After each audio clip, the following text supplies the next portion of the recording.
Hello and welcome to a beautiful day in London. I am back from 8 months of traveling around the world. If you were kind enough to keep up with my movements on Instagram, then you know who I am. So welcome to another solo video from me. You will notice that today I am speaking English. Like a giant marshmallow.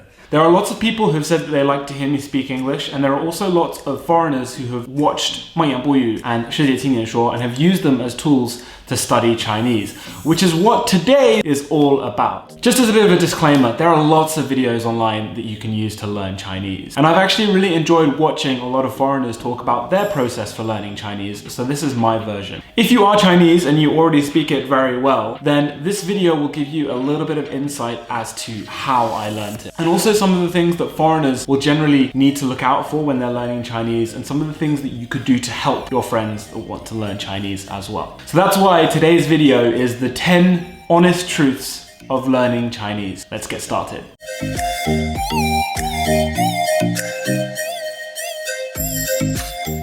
Number one, it's really not as difficult as you think. In my opinion, a lot of Chinese friends will say, oh, but Chinese is so hard, how did you learn it? It's a systematic language. There are ways of learning, and it's very easy to look at Chinese and be like,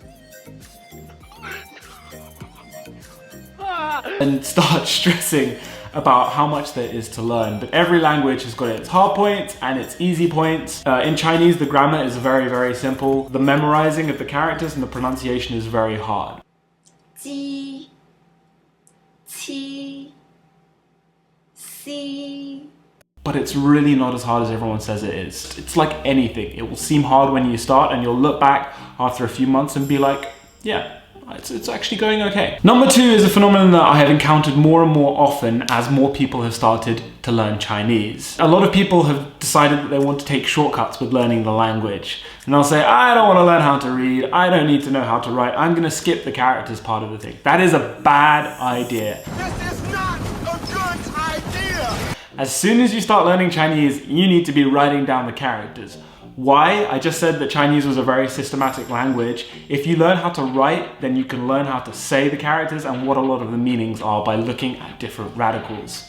And when you start reading and writing, your characters are going to be on like opposite sides of the page. It's going to look ridiculous. When I started for like the character Ma, it was like Nu and Ma on opposite sides. And my friend was looking at it and she was like, is this, you trying to say female horse? I'm like, no, that's the character for mother. Your handwriting will look like a 5-year-old, and it might not get any better, but the characters will slowly get closer together and start to look more like Chinese as you go on. But do not skip learning those characters. They are fundamental and they will help with your speaking, your reading, your writing, everything. Number three, I really like this point because I think it exists more for Chinese than it does for other languages. And that's the fact that you're going to be moving your head in all kinds of ways for about 6 months, depending on how much you're speaking it. And that's because obviously Chinese is a tonal language and you need to learn how to say the tones. You know, the 4 tones. Ma, ma, ma, ma. You know, you start out with your finger while you're speaking. You know, 你好,我叫布莱尔. You know, you'll start out like that. And then as you learn to put your hands down, your head comes into play. 你好,我叫布莱尔. And you're going to be doing that for a while. 你好,我来自伦敦,我是这. Like, it's embarrassing, but you won't realize that you're doing it. And I've looked back on old videos of me. Oh! 但是我看到已经有太多的英语教学类视频放在网上. Oh god, it's terrible. I sound like a robot and my head is nodding everywhere. But it's really important that you keep trying and eventually your head will learn to stay in place. So that segues nicely into segues like the Chinese tones into the next point, which is the tones are quite difficult, and the ones that most foreigners have trouble with is the differentiation between the second tone and the third tone. The ma, second tone, ma, second and third sometimes get mixed up. The best piece of advice that I can give to you is keep saying them and keep listening, because it's so difficult to get at first. You just have to keep trying, keep pushing through. And that brings me very nicely onto the next point, which is immersion is so useful. My way of learning languages is to be kind of like heli-carried into the most remote place that I possibly can go to with some kind of human civilization, and then meet people that don't speak English and try and get around the language barrier. Does anyone here speak English? If you can go and spend a couple of months in China doing that, or only speak to your friends in Chinese, or meet up with people who are willing to speak to you only in Chinese, you will get a lot better, a lot faster. Next point, grammar in Chinese. If you have never studied Chinese before, you will find that grammar is actually quite easy. It's difficult because you have to get your head around the characters, but there is hardly any grammar.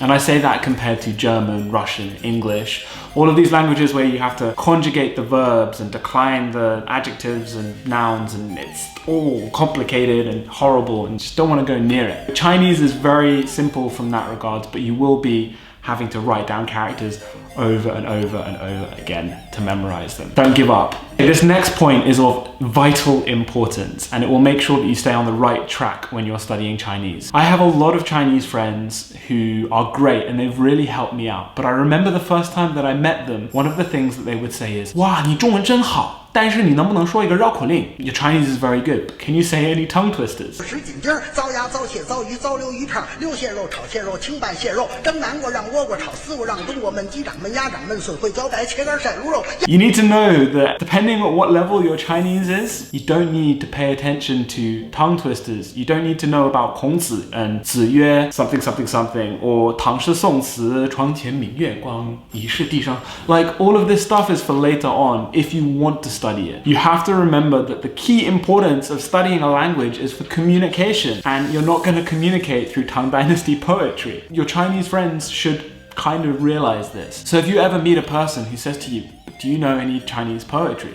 Do you know any idioms?" Do not feel like you have to go back and learn them all. Like, the reason I have that is because I felt guilty and I would go and have a look at them. But you don't need to spend hours doing that. If your Chinese friend is willing to help you and doing it for a bit of fun, great. But that is not the measure of your Chinese level. It's important to remember that. Next point, and I think this is 8 or 9. I'm hoping it's 9. This is a Chinese tutorial, not a counting tutorial. Use apps to your advantage. The ones that I can think of off the top of my head is Plico, the best Chinese to English dictionary ever, and they did not pay me to say that. Memrise is great. Fluent U is really useful, and any flashcard app that you can use is really good. And what I do on the train is I sit there and I go through flashcards. My girlfriend hates it because I'll be sitting there on my phone and I'll be like, "You know the meaning of this Chinese idiom?" Sometimes she says no. Those apps are really good. And the final point, one of the most important as well, is never ever that was a big ever, get complacent about your language level. My friends will hear me speak Chinese and say, "Oh, Blair is fluent in Chinese," without understanding what the word fluent necessarily means. The word fluent is completely subjective. It means something different to everyone. When they say that about me, I'm like, "Thank you very much," but I'm not. And for that reason, I am always wondering about how I can improve my Chinese. If you think you're fluent, you're probably not as fluent as you think you are. The more you understand, the more you should understand how much you don't understand. There's a lot of understanding in there. And I think that a lot of Chinese people will say Chinese is 博大精深, it's very broad and lots of deep with lots of culture, but so is every language. Every language has got TV programs and comics and music and so much culture in so many different ways. It's up to you to explore that and put the effort and time into doing that. Anyway, that was a little quick tutorial video from me as to what you should do when you're learning Chinese. If you have any questions or anything that you would like to hear me talk about, either whether it's about me learning Chinese or my year abroad or any points whatsoever, then please feel free to mention in the comments. It's been lovely talking to you. Have a lovely day, and I will see you next time. I sound really British when I say the word lovely.